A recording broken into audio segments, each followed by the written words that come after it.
Esta é uma antiga fotografia de Pouso da Fé, uma típica cidadezinha da Serra da Mantiqueira Mineira, onde nasci e vivi até os meus 18 anos, antes de me mudar para a cidade do Rio de Janeiro e alguns anos depois para São Paulo, onde moro desde então. Minha mãe ficou viúva muito cedo, pois o meu pai, motorista de caminhão, morrera em consequência de um acidente na altura da Dutra. As minhas lembranças desse acontecimento são bastante vagas, pois quando isso ocorreu, eu contava somente com 4 anos de idade. Mas, graças a Deus, não ficamos desamparados e tivemos a ajuda de minha tia Rita, irmã de minha mãe, e do tio Álvaro, seu marido, os pais do meu primo Júlio. Quando estava prestes a completar 9 anos, minha mãe conseguiu um emprego no Otton Palace, lá no Rio de Janeiro, bem distante. Devido às rigorosas exigências profissionais do hotel, não pude ir com ela e acabei ficando sob os cuidados de meus tios até os meus 18 anos. Apesar da saudade que sentia da minha mãe, o período em que fiquei na casa de meus tios em Pouso da Fé foi muito bom, porque eles me acolheram com bastante carinho e sempre me trataram como um outro filho. E sem contar que eu e o meu primo Júlio éramos muito unidos. A gente fazia bastante coisa divertida, como pescar, andar a cavalo, tomar banho de cachoeira, andar pelos trilhos da ferrovia. Bom, estas são as boas lembranças decorrentes daqueles anos. Porém, as más também existem, e elas remetem àquele ano de 1976. Eu contava com 12 anos e meu primo Júlio tinha 14. E aqueles acontecimentos horríveis ocorridos até hoje me fazem tremer dos pés à cabeça só de recordar. Pouso da Fé sempre foi um lugar pacato, até que aqueles terríveis e violentos assassinatos começaram a ocorrer.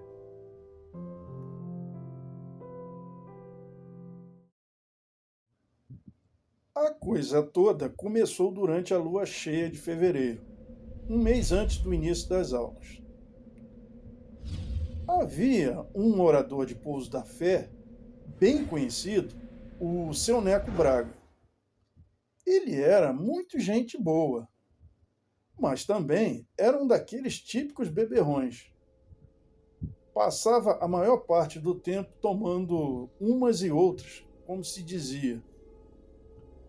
Torrava todo o dinheiro que ganhava fazendo biscates para alguns moradores da pequena cidade, nas rinhas ou nas costumeiras jogatinas pelas noites de quinta.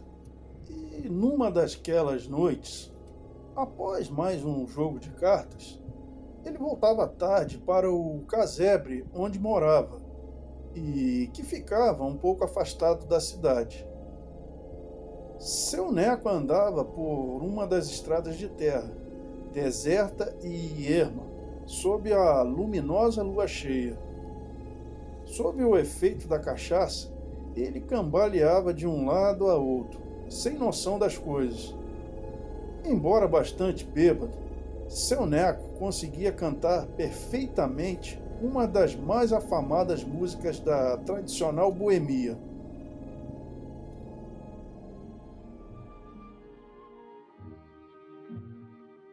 Tornei-me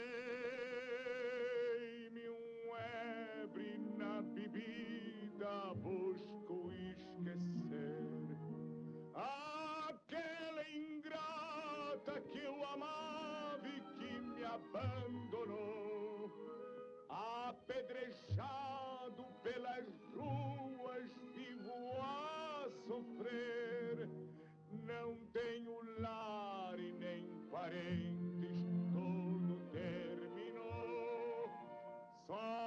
nas tabernas é que encontro meu abrigo.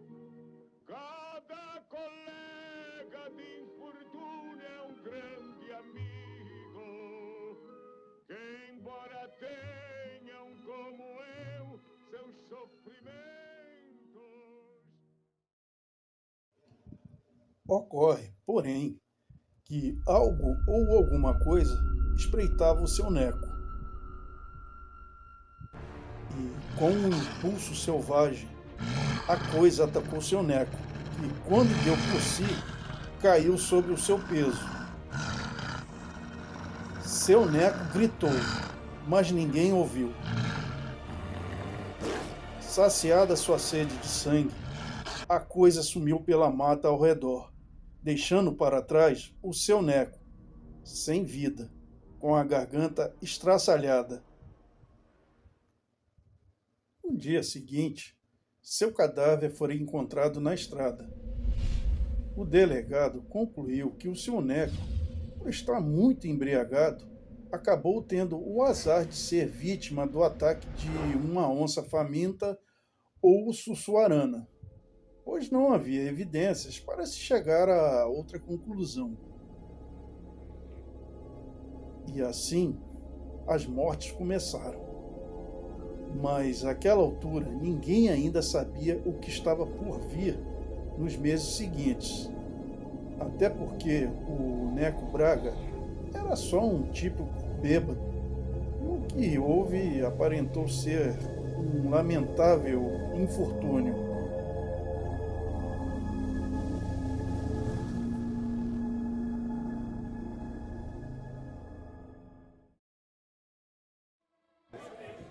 Lembro que em 1976, apesar de forma vaga, era um ano eleitoral e, pelo país, todos se preparavam para as eleições de prefeito e vereadores que ocorreriam em novembro daquele mesmo ano. Em Pouso da Fé, todo aquele clima acabou coincidindo com os festejos cívicos comemorativos do aniversário do município. Naquela tarde de sábado, em meados de março, houve uma espécie de pré-comício na pracinha. Era um acontecimento festivo que reunia o povo, autoridades militares, alguns produtores rurais destacados e figuras ilustres de Pouso da Fé, como o prefeito Orvécio, o padre Benedito, o delegado José Leite, o Dr. Bartolomeu, que era médico e diretor do posto de saúde, e os comerciantes locais.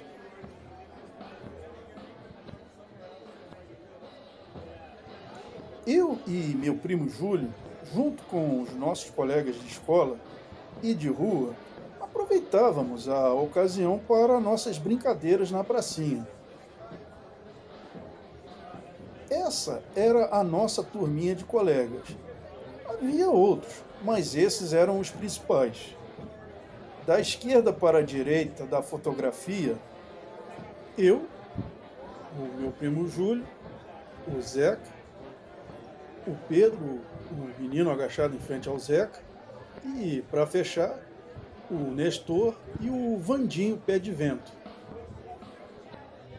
Ô Julinho, ô Nilcinho, veja se não some para longe, hein? Tá bom, mãe? Pode deixar, tio. Ah, dona Rita, deixa as crianças brincar. Nada. É que esses dois são muito levados, dona Isabel. Não era à toa que tia Rita fazia aquelas costumeiras recomendações para mim e o primo Júlio. Até porque ela sabia que éramos duas crianças de natureza audaciosa, curiosa e um pouco rebelde. E às vezes essa empolgação acabava nos metendo em algumas confusões e nos rendia duras reprimendas de minha tia. O Zeca era um amigo mais próximo ao Júlio e a mim.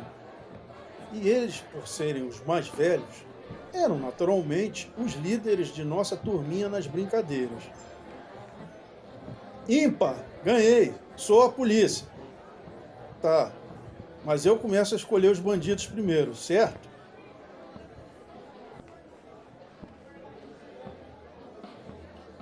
Depois da nossa correria de polícia e ladrão, fizemos uma pausa para recuperar o fôlego e matar a sede na velha bica d'água que ficava do outro lado da pracinha.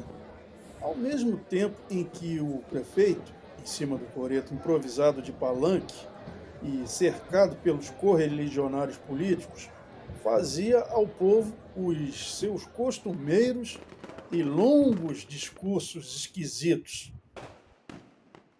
E dentro do que se conjura no conjunto das conjecturas daquele que apoio, se eleito for em novembro, terá como seu primeiro ato o compromisso do prometimento e do continuamento do solene dever de administrar o construimento que tanto temos feito pelo município.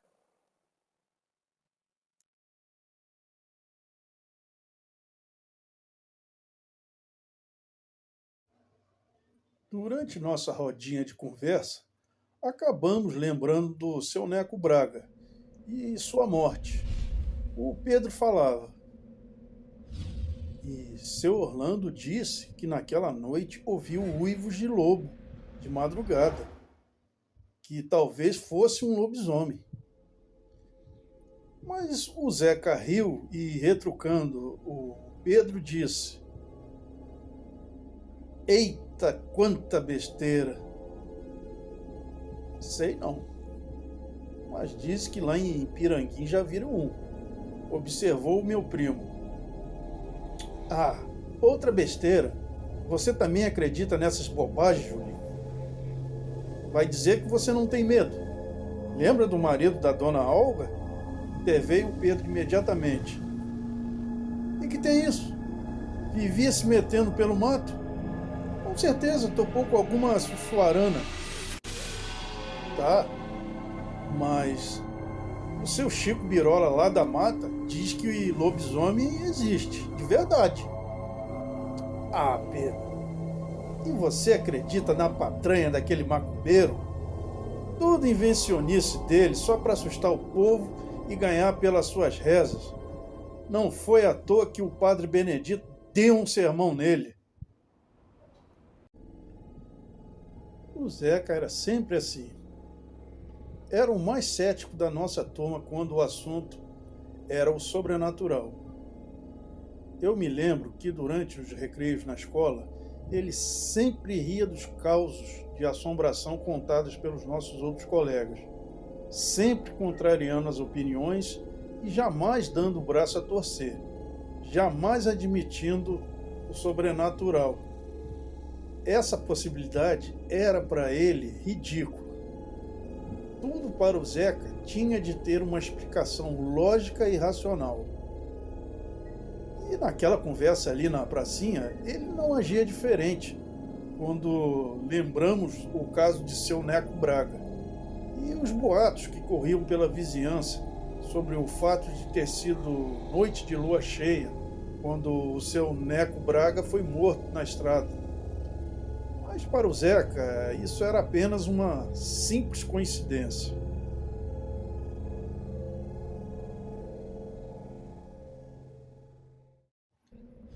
Coincidência ou não, se assim podemos denominar a mão da fatalidade, uma semana depois veio a primeira noite de lua cheia, e com ela o prenúncio de outra tragédia horrível, que abalaria a pacata pouso da fé.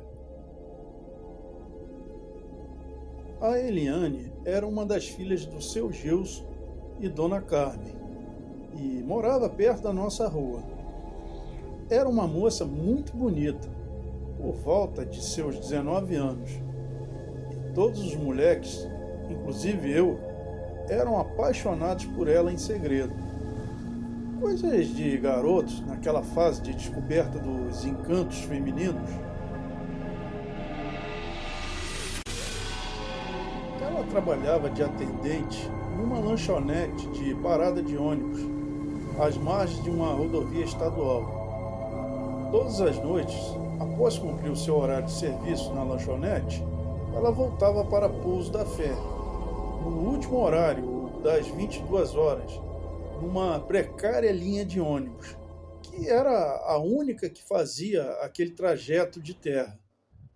Mas, naquela noite, o ônibus quebrou, a uns 2 quilômetros da entrada da cidade, e ela acabou tendo de terminar o restante do trecho a pé. Enquanto ela caminhava pela estrada, às vezes olhando para o céu enluarado, às vezes olhando para os lados, estava um pouco nervosa e ficava pensando o quanto seu Gilson e Dona Carmen deviam estar preocupados. Ela continuou caminhando, até de repente sentiu um terrível fedor que parecia o cheiro de carniça, misturado com o cheiro de pelo de cachorro molhado. Pressentindo instintivamente o perigo, Eliane começou a apressar o passo e começou a rezar uma ladainha em voz baixa. Foi então que um rosnado amedrontador ecoou e Eliane grita. Mas o seu grito é abafado pelo rosnado que se transforma num uivo. A fera agora avança correndo em sua direção, erguida em suas enormes patas traseiras, semelhantes a de um cachorro. Seu pelo de tonalidade marrom era realçado pela lua. As nuances esverdeadas de seus olhos lhe conferiam um aspecto terrivelmente ameaçador, e suas patas dianteiras pareciam com mãos humanoides, providas de garras enormes. Quando Eliane se prepara para correr, subitamente é segurada pelas garras rígidas. Além do terrível fedor de carniça, ela também sente o cheiro de sangue e genciana.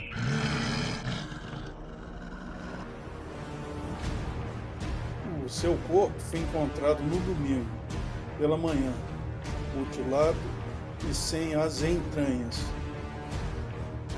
A notícia fatídica tinha sido dada pelo padre durante a missa daquela manhã de domingo, e todos ficaram horrorizados e assustados.